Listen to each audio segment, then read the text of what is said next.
Hello, my name is Nicole Elliot and I'm a technical analyst and private investor. And as they say, cometh the hour, cometh the man.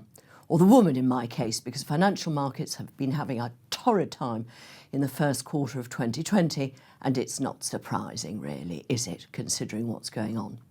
My first chart is a quarterly chart, so each candle is 3 months worth, with a logarithmic scale of the FTSE 100 index. Now, we had warned you some time ago about a diamond top pattern that had been building since the beginning of 2018. Well, that gave way late January, mid-February, and was one of the first to turn down. And you can see it's really come down quite a lot, quite suddenly, basically the last 3 weeks. What has changed now is that on Friday, the 6th of March, the 50-day moving average has crossed below the 200-day moving average. So that's what they call a death cross. And as the name suggests, it's not good news. We have now dropped and retraced half of the rally since 2009's low. So you can see the asymmetry between bull and bear markets. 11 years to go up and then less than 3 months to come off again. Now, what we're doing now is barreling on down towards the bottom of a potential broadening top pattern. This started in late 2013, early 2014, and support comes in at the 61% retracement, where I'm hoping that the FTSE might take a bit of a breather. And just for scale, compare with the fourth quarter of 1987. That's the big black candle on the far left of this chart. And you can see that the amplitude, as measured on a logarithmic scale, is similar this quarter to what it was all those years ago.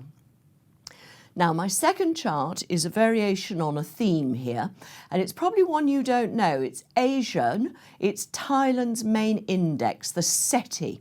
And this one is on a normal scale, an arithmetic scale.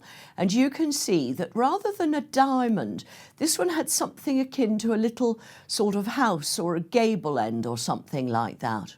And we just, as soon as we dropped below trendline support since 2009's low, it's been a one-way street. And again, we've retraced half of that 11-year rally.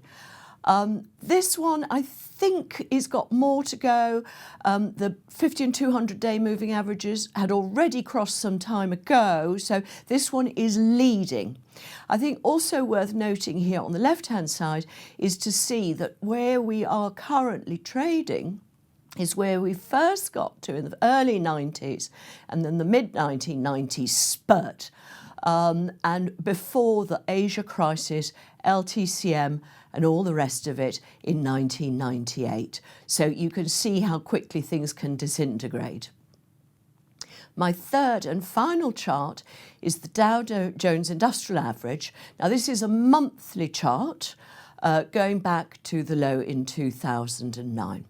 And you can see, again, we've had a broadening top formation since roughly the end of 2017, early 2018. And everything above the top of it can be seen, everything at the record highs can be seen as a blow-off top of some sort. We had a shooting star, then we have a huge Marabuza, bearish engulfing the whole thing. Everything above 27,000 is unsustainable. Now we're again barreling down to the bottom edge. We have retraced just 38% of the low since 2016. So you can see the outperformance of this one versus the previous two. And I think we should again pause for breath at the 50% retracement level, which should roughly coincide with the bottom of the broadening top. That's all I've got for you today. I urge you to keep calm and carry on. Tin helmets and cool heads is what we need in markets like these. I'll be back in a fortnight's time to give you an update on all sorts of other markets too. Good luck.